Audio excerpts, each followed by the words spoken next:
So I'm sitting here completely surrounded by books and already regretting the decision to make this video. Hello everybody, my name is Tanya and these are my top 5 most read authors.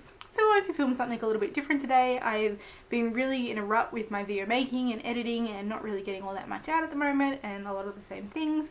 So I've been thinking about different ideas to try and throw in different types of videos. So if there are any videos that you'd like to see me film, do let me know in the comments, give me some inspiration, because I definitely love to make videos that you're actually interested in watching.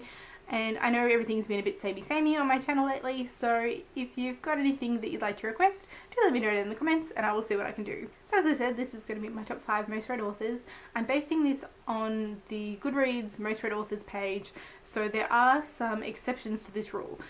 Obviously, things that I read in childhood, there are a lot of things that I haven't added to Goodreads, but in my adult life and a good chunk of other stuff that I've read in my life has been added to my Goodreads page, so this is a fairly accurate representation of the most read authors that I have. But then there are things like Enid Blyton, who I read many books of as a child.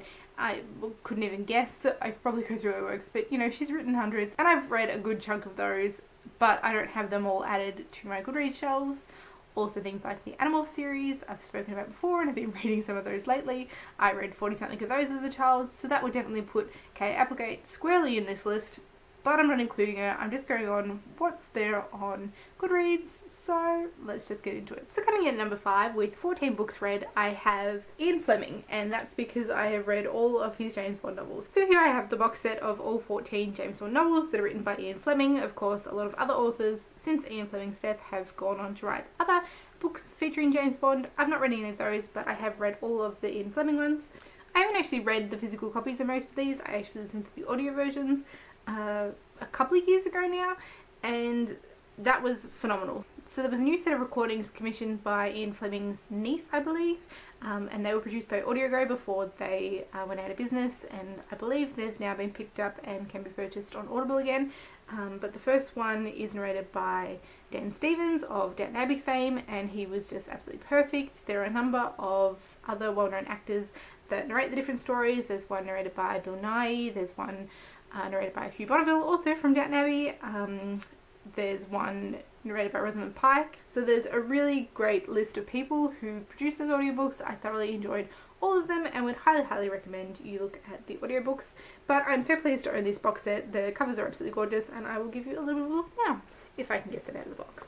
And so the 14 original James Bond novels, and the ones that I've read are Casino Royale, Live and Let Die, Moonraker, Diamonds Are Forever, From Russia with Love, Dr. No, Goldfinger, For Your Eyes Only, Thunderball, The Spy Who Loved Me, which is the one that is told from a female perspective and so is narrated by Rosamund Pike. It's probably one of my least favourite of the books, but it is interesting to see Bond from a female perspective instead of being inside his mind. On Her Majesty's Secret Service, You Only Live Twice, The Man with the Golden Gun, and lastly Octopussy and the Living Daylights. So yes, these novels are probably a bit sexist, yes they're a bit chauvinistic, but honestly I really enjoyed them. I thought they were a lot of fun and I read them on light level, and as I said, the audio versions were just impeccably narrated, and I would highly recommend that you check them out. So coming in at number 4 with 15 books, so just beating Ian Fleming, is something completely different, and that is Lemony Snicket. Now I'm sure most of you are familiar with these, but we'll just run through these very quickly. But basically I've read all 13 books in the series of Unfortunate Events series, and the 2 companion books, making 15. So we have The Bad Beginning, The Reptile Room, The Wide Window, The Miserable Mill, The Austere Academy, The Ersatz Elevator, The Vile Village, The Hostile Hospital, The Carnivorous Carnival, The Slippery Slope, The Grim Grotto, The Penultimate Peril, and Book 13, The End.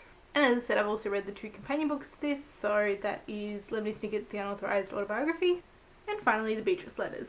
I really enjoy Lemony Snicket's humour. I think these are hilarious. As I said, completely different tack to James Bond, but I find these equally as enjoyable, and I know there's something that I'm going to reread in the future. Coming in at number 3 with 17 books read is an author that I have mentioned a fair bit on my channel, who is an absolute favourite of mine in my teenage years, and probably one of the few examples of actual teenage literature that I read, and that is the wonderful John Marsden. So as I mentioned before, I absolutely adored John Marsden as a teenager, and I still do now. I think his books definitely stand up to time. But that love started with the Tomorrow series, which consists of 7 books that I was introduced to when I was 10, and my love just grew from there. So as I've said before, the Tomorrow series follows a group of teenagers and what happens when World War III breaks out in Australia, and it's just an absolutely amazing series. I love it as much now as I did then, and I would highly recommend it. And so the series consists of Tomorrow When the War Began. My copy here is just When the War Began, but the traditional title is Tomorrow When the War Began.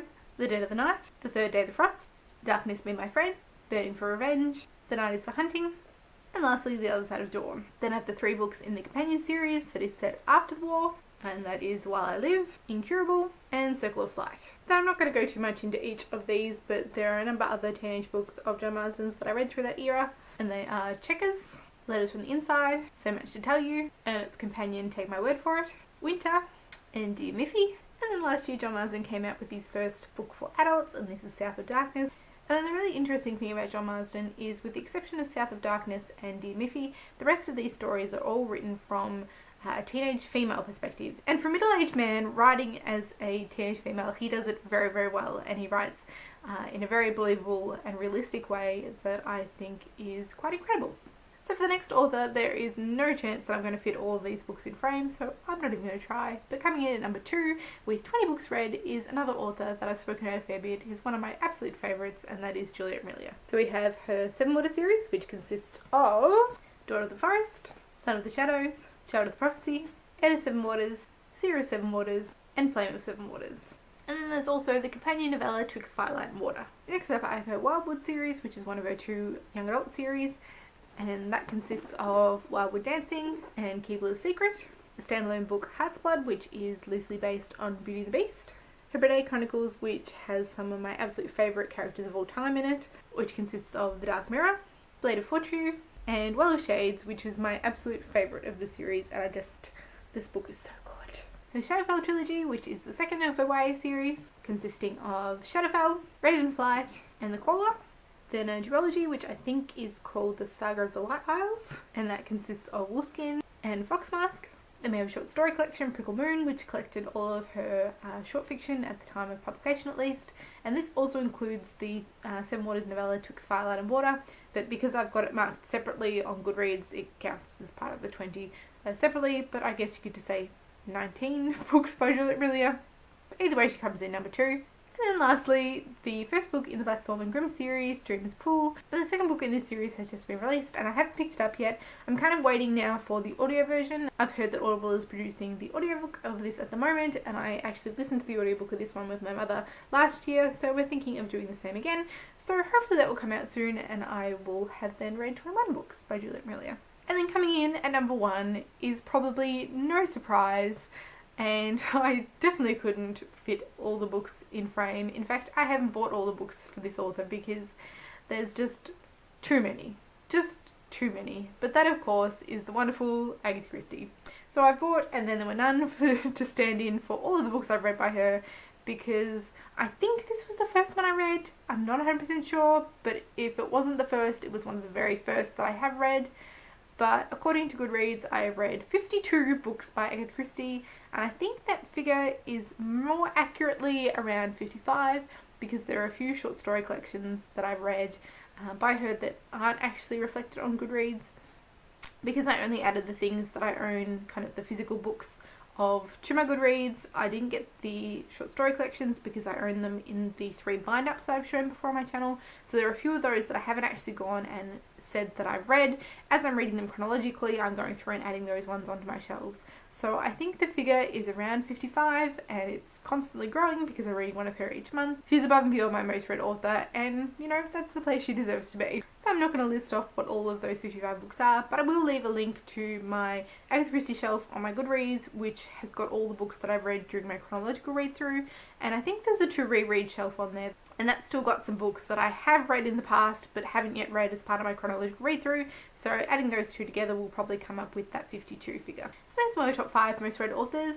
Let me know in the comments if you read any books by these authors and what you thought of them, and also let me know what some of your most read authors are. As always, thank you all for watching, and I will see you next time. Bye!